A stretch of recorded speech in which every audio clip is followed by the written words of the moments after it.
The silent arrival of the Galactic Council chamber was a place where the rulers of many worlds gathered. It was built high above a shining planet, floating in orbit inside a massive ring station. The chamber was shaped like a circle, with seats rising in steps around a central platform. From these seats, alien leaders of every kind watched and debated. Some had scales, some had wings, some were covered in fur, and some were made of strange crystal forms. Together they claimed to rule the stars with order and wisdom. On this day they expected another report about a young species. A planet from the outer rim of the galaxy had finally reached the stars.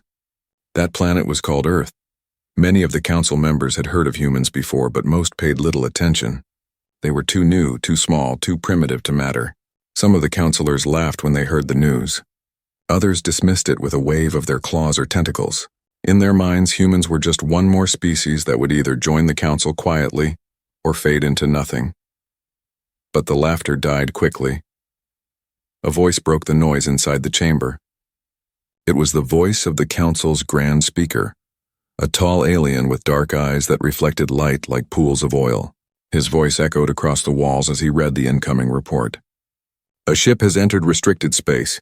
It belongs to humanity. At first, no one understood the weight of those words. Humanity should not have had a ship powerful enough to travel so far, not without help. The chamber grew restless. Some believed it was a mistake. Others thought it was an empty freighter, a simple vessel wandering too far. But then the images appeared. The large screen above the chamber lit up, showing the blackness of space. From the dark, a ship emerged. It was not small, not fragile, not simple. It was a giant. The vessel came out of hyperspace like a mountain moving across the stars. Its hull stretched wider and longer than the ships of the most ancient empires. White and metallic plates covered its body like armor, smooth and unbroken, as if nothing in the universe could scratch it. Blue light glowed at its rear, steady and bright, marking the power of engines no one in the chamber could identify. The ship had no banners, no symbols of fear, yet it commanded fear simply by existing. It carried the weight of silence, a silence so heavy that the chamber itself grew quiet. One counselor leaned forward, his eyes narrowing. His species had ruled 3 sectors for centuries. His war fleets numbered in the thousands. Yet even he whispered under his breath, "It is larger than a dreadnought." Another counselor shook his head slowly, his scales shining under the chamber lights. "No, it is more than that. This is something else. This is a Titan." The word spread like fire across the chamber. Titan. The name was not given by humans, but by those who feared them. The aliens spoke it with awe, with disbelief, with the quiet tremble of fear. The grand speaker demanded silence. His voice shook as he asked, "What weapons does it carry?" Scouts had already scanned the ship. The report was short, but it froze the chamber. The Titan carried weapons strong enough to crack moons. Its shield energy was beyond measurement, and its size alone was a weapon of intimidation. Every alien leader knew the truth. No fleet they commanded could face such a ship alone. The chamber filled with whispers. Some asked how humans could build such a machine. Others wondered how they had hidden their power for so long. For centuries, the council believed humans were still small, still learning, still reaching toward the stars. Yet this ship told another story. Humanity had been preparing in silence. Humanity had been building something that even the oldest empires could not match. Fear grew with every passing second. But the humans had not spoken. The ship simply drifted in orbit, its lights glowing faintly, its weapons quiet. It did not move to attack. It did not send threats. It only waited. That silence made the aliens uneasy. If the humans had come with anger, perhaps the council could understand. If they had come begging, they could be dismissed. But this silence was more dangerous. It felt like a hunter watching prey. It felt like judgment waiting to fall. One counselor finally broke the stillness with a trembling voice. "They are watching us." The others turned toward him, but no one argued. It was true. Humanity's Titan sat in the dark void, watching the chamber of rulers as if to test their reaction. The ship's very presence was a message, though no words had been spoken. The message was clear. Humanity had arrived. The grand speaker leaned against his chair, trying to calm the storm of whispers. He raised his hand and his voice rang out. "We must decide. Do we welcome them or do we prepare to destroy them?" The word destroy echoed around the chamber, but none of the leaders repeated it. None of them believed it possible. The Titan loomed larger than their fleets, stronger than their weapons, calmer than their threats. The chamber felt small compared to that silent warship. In that moment, for the first time in centuries, the Council realized fear again. They had faced plagues, rebellions, and wars. They had seen entire species rise and fall. Yet this one ship, born from a young species, made them feel weaker than ever before. The silence of humanity's arrival was more powerful than any speech, any threat, or any weapon. And so the chamber sat in silence, trembling, as the Titan-class warship of Earth floated above them like a shadow too vast to fight, too strong to deny. The silent arrival had begun. Whispers of fear, the Titan did not move. It remained in orbit, silent, watching, as if the stars themselves had gifted the humans a throne above the galaxy. Its giant hull reflected the faint glow of nearby suns. Its engines pulsed like the quiet breath of a sleeping giant, and its weapons were hidden yet terrifying in their silence. Inside the Galactic Council chamber, silence quickly gave way to whispers. Fear does not stay quiet for long. One elder counselor, whose race had ruled for 10,000 years, leaned forward with shaking hands. His voice cracked as he spoke. This cannot be real. They were primitive.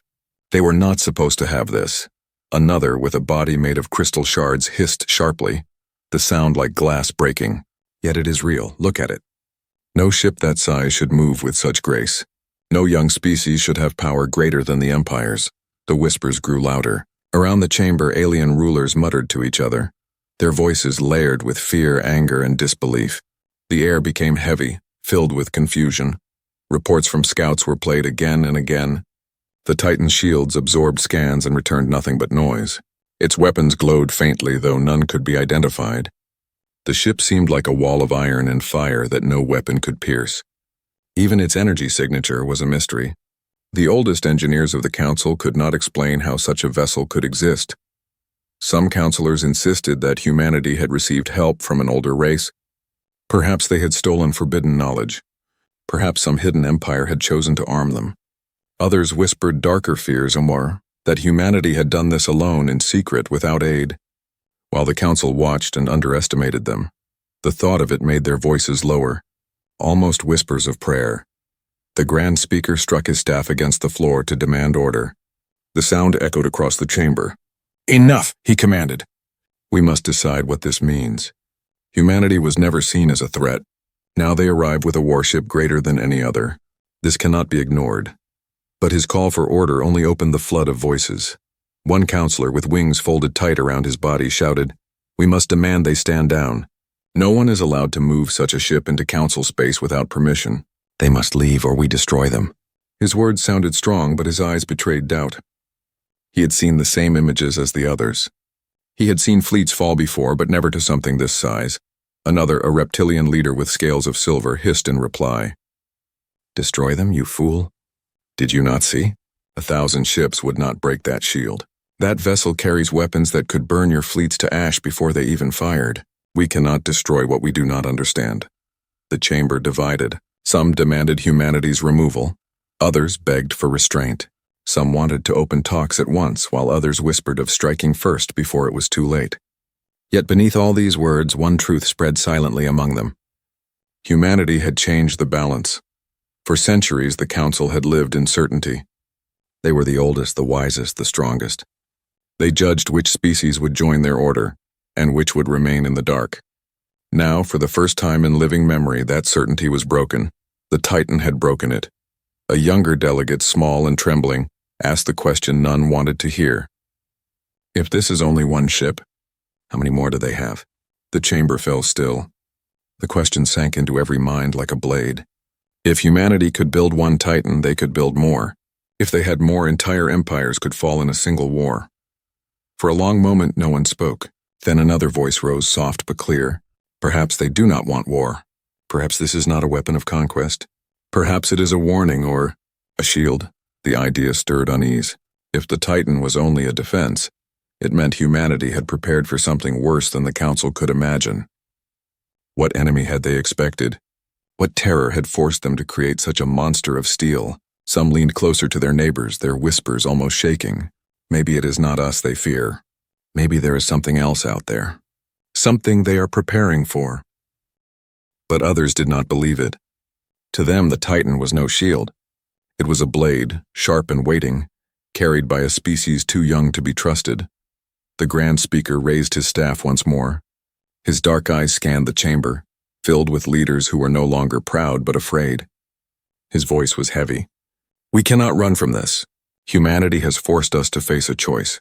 Do we welcome them into the council, or do we prepare for war? His question was met with silence. The rulers who once commanded worlds now looked away, their voices caught in their throats. None wished to say yes, none wished to say no. They only wished the Titan had never come, yet the Titan was there, watching, silent, waiting. In the void outside, the warship drifted like a beast on a chain, patient and unmoving but dangerous beyond measure. Every flicker of its lights seemed like the eye of a predator.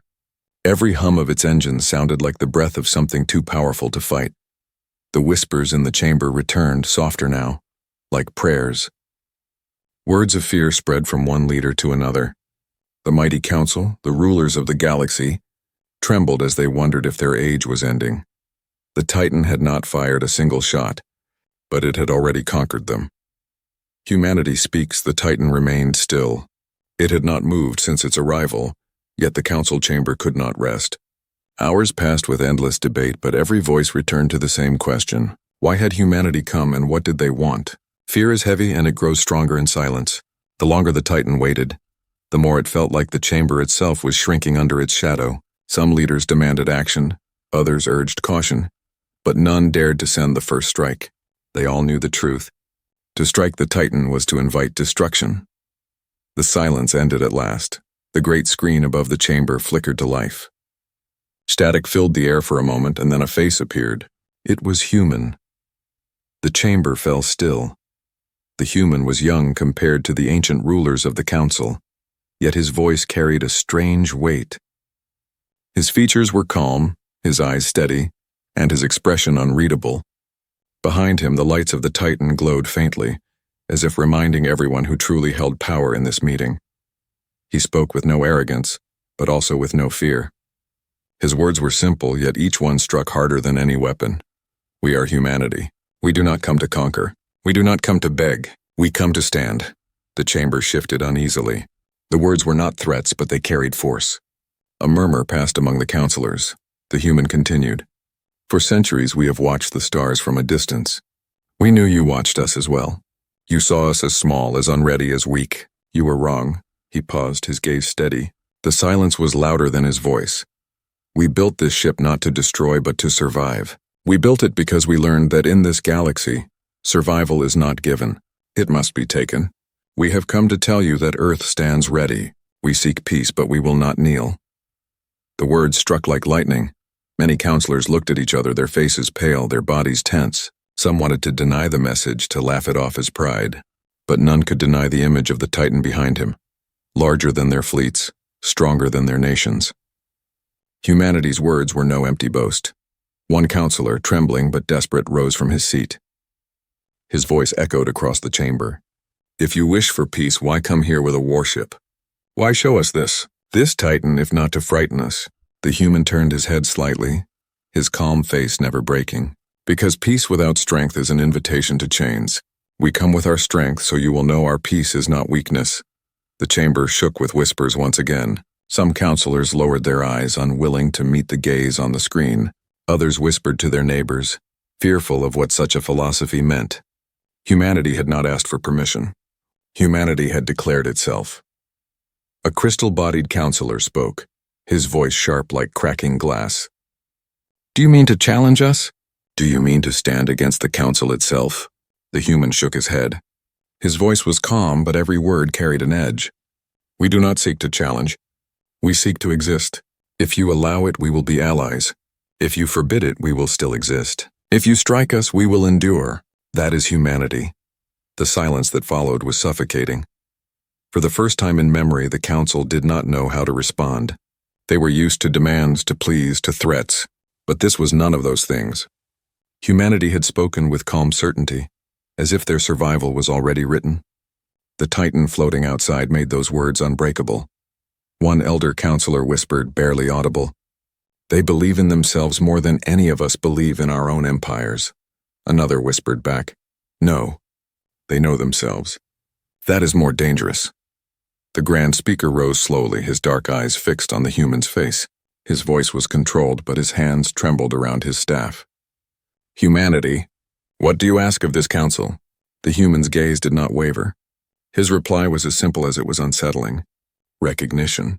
Nothing more, nothing less. We are here and we are not leaving. Recognition. The word echoed through the chamber. It was not a demand for power. It was not a call for war. It was a statement that humanity already belonged, whether the council accepted it or not. The Grand Speaker lowered his head. The chamber stirred with unease. To grant recognition would mean admitting humanity as equals, as a force too great to deny. To refuse would mean risking a war none of them were ready to fight. And so the whispers grew louder, circling around the chamber like a storm.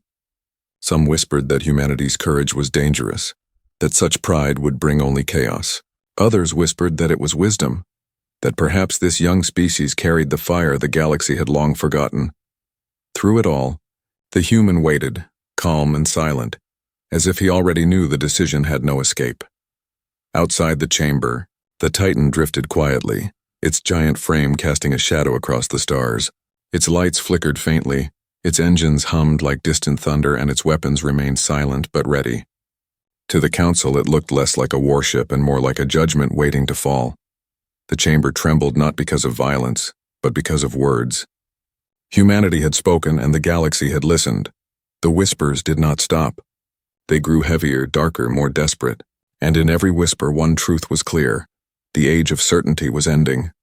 The age of humanity had begun to speak. The breaking point the chamber could not rest. Humanity's words lingered like a shadow in every corner of the council hall. Recognition. A simple word, yet heavier than war. The delegates argued long into the hours, their voices rising and falling like crashing waves. Some pleaded for diplomacy. Others whispered of surrender. And then there were those who could not accept the humiliation. Among them was the faction of the Vedran Dominion. The Vedrans were an old empire, proud and ruthless. Their fleets had crushed rebellions, burned worlds, and bent dozens of species to their rule. For them, power was everything. To bend before a young species was unthinkable. To allow a single human warship to intimidate the council was an insult too great. Their leader rose from his seat, his scaled form towering, his eyes burning like embers. His voice cut through the noise like a blade. We sit here trembling like frightened hatchlings while these humans mock us with silence and arrogance. Enough. If they want recognition, let them earn it. If they want peace, let them prove it. And if they want war, then let them taste it. The chamber roared with voices at once, some cheering his boldness, others warning him of madness. Yet his words were already heavier than reason. Pride is a disease, and it spreads quickly among the fearful. The Vedran leader pointed a clawed hand toward the great screen where the Titan floated above the stars. We will test them. We will show them that one ship cannot break the order of the galaxy. The Dominion offers its fleet. Let us see if their Titan can withstand true fire. Whispers filled the chamber like a cold wind. No one wanted to admit it aloud, but all eyes turned back to the Titan. The warship remained still, silent, unmoving, as if mocking them with patience. The Grand Speaker struck his staff on the floor. His voice trembled with anger. You will provoke a war we cannot win. Do not mistake silence for weakness. Do not mistake patience for mercy. But the Vedran leader only snarled. Mercy? They hold their silence because they are afraid. If they are strong, they will endure our strike. If they are weak, we shall expose them for what they are. And with that, the decision was made. The Vedran fleet gathered near the edge of council space. Dozens of ships, their hulls sharp and black, engines burning red. They were not the greatest fleet in the galaxy, but they were feared, known for their cruelty and discipline. The chamber watched through live feeds as the ships aligned into formation, wings of fire spreading across the void. The Titan did not move. The council held its breath. No one spoke. No one moved. They all knew this moment would break the silence forever. The Vedran ships advanced, their weapons powering up. Light flared from their hulls as cannons warmed and torpedoes locked. One by one, targeting systems fixed upon the Titan. The council chamber shook with tension. Even the boldest rulers sat frozen, their hearts heavy with dread. The first shot was fired. A crimson beam tore through space, striking the Titan's shield. The warship did not flinch. Its shields absorbed the energy like rain falling on stone. No ripple, no flash of struggle, only calm resistance. Then came the second volley. Dozens of beams, torpedoes, and plasma bolts. They crashed against the Titan, lighting the void in fire. The screen in the chamber glowed with fury. Yet when the fire faded, the Titan remained untouched. Its shields shimmered faintly, calm and unbroken like the surface of a deep ocean. The Vedran leader's voice echoed across the chamber. "See, they hide behind shields. They cannot answer. They cannot—" But his words ended when the Titan moved. For the first time since its arrival, the warship turned. Its hull shifted with silent grace, its engines flaring like suns. Slowly, deliberately, it aimed itself toward the Vedran fleet. The chamber grew colder. The silence inside became unbearable. The Titan's weapons glowed faintly, blue light building along its sides. But it did not fire to kill. Instead, a single pulse of energy spread outward. It was not a weapon of destruction, but of control. The pulse rippled across the void, touching every Vedran ship at once. Engines flickered. Shields collapsed. Weapons died in silence. One by one, the ships went dark, drifting helplessly like leaves in a storm. Not one was destroyed. Not one crew was harmed. But the fleet was broken all the same. The chamber erupted in chaos. Some gasped in awe, others trembled with terror. The Vedran leader shouted in rage, his claws scraping against the stone of his seat. But even he could not deny what he had seen. A single gesture from the Titan had undone his entire fleet. On the screen, the human face returned. Calm as before, steady as stone.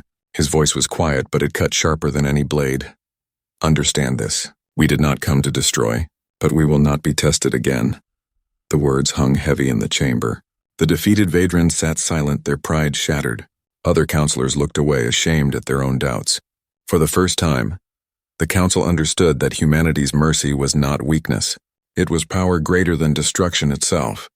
The Titan drifted back to stillness, its lights dim once more, its weapons fading into silence. Yet no one in the chamber felt relief. Mercy, they realized, was more terrifying than war. The humans had shown restraint not because they were weak, but because they were strong enough to choose. Fear turned to respect. Respect turned to unease. And unease turned into a single thought that echoed across the council. The galaxy had changed. The breaking point had been reached, and nothing would ever return to what it was before. The new order, the council chamber, was no longer filled with debate. It was filled with silence, heavy and suffocating. The Vedran fleet drifted helplessly in the void, their weapons dead, their engines cold. The Titan loomed above them, its vast frame glowing faintly, its presence undeniable. No one dared to speak of victory. No one dared to speak of defiance. The human face still lingered on the great screen. His calm gaze swept across the chamber as if he could see every counselor's fear. He had not raised his voice, he had not threatened, and yet every word carried the weight of inevitability. Let this be clear. Humanity seeks no war, but we will never kneel. We ask only what we have already earned in recognition. From this day you will no longer dismiss Earth. You will no longer whisper of us as children. We are here, we endure, and we will endure long after fear has left this chamber. His image faded, replaced once again by the sight of the Titan. The ship did not move, did not fire, did not press its advantage. It simply waited. Its patience was louder than any army. The Grand Speaker lowered his staff slowly. His eyes, dark and weary, fell upon the counselors who sat around him. He saw the fear in their faces, but more than fear, he saw something worse. Respect. The kind of respect that is born only when power cannot be denied. He spoke in a voice heavy with defeat. The vote is no longer a choice. It is survival. Humanity will be recognized, no one argued. Even the proudest voices, even the most ancient empires lowered their heads. The Vedrans said nothing, their leader's eyes burning with silent rage, but his silence was also surrender. The decision had been made. For the first time in galactic history, a young species had forced the council to change. Not with begging, not with blood, but with strength held in silence. The message spread quickly beyond the chamber, across the galaxy. In stations, on ships, and on worlds, the news was carried like fire through dry grass. Humanity had arrived with a single warship, a Titan, and brought the council to its knees. Some called it the dawn of a new age. Others whispered it was the beginning of their end, but no one denied it. On distant colonies, alien children asked their parents about Earth, about humans, about the Titan. The stories grew larger with every retelling. The Titan became a myth of iron and light, a shadow that stretched across the stars. Some spoke of fear, some of hope, but all spoke of change. Inside the chamber, many leaders sat in silence long after the human transmission ended. Their thoughts were heavy. They remembered their own history, the rise and fall of empires, the endless wars, the pride that blinded them. Humanity was different. Humanity had stepped into the galaxy not as beggars, not as conquerors, but as equals who needed no permission. The Grand Speaker finally broke the silence with words that would be remembered for centuries. The galaxy we knew has ended. A new order has begun. Humanity has written it. The words were carved into the chamber's memory. The Titan remained in orbit for days, unmoving, watching, as the Council processed what had happened. It did not fire again. It did not display its weapons. It did not need to. Its silence was its power, and its presence alone was enough to remind every empire of their place. When it finally left, it departed without ceremony. Its engines flared brighter than suns, and the great warship slipped back into hyperspace. The stars swallowed it, and only the silence of its absence remained, but the silence it left behind was not peace. It was a promise. In the days that followed, the Council passed its recognition. Humanity was granted a seat, though not out of welcome but out of fear.